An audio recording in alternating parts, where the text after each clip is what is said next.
Kim kurbandık soyom dese, niyet kılıp atsa, kurbandıkты soygonga çeyin bir da tırnaka, bir da denedegi tükkö тийбегиле, dedi Peygamberimiz.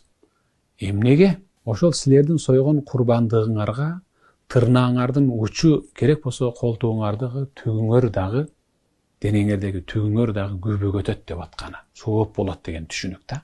Бул курбандыкты çalamın, men kurbandık soyom degендер gana, ал эми kurbandık soyom debegендер, алар каалаган учурда тазаланып, каалаган учурда жанагы тырнактарын алып кыскартса боло берет. Аллах Таала кылам деген ибадатыңыздарды, жасайм, жүзөгө ашырам, аткарам деген кайрымдуулугуңуздарды, ушул соёмун, канын агызып, элге бир эт тартуулаймын, эт берем деген курбандыгыңыздарды Аллах Таala кемчиликсиз кабыл кылсын.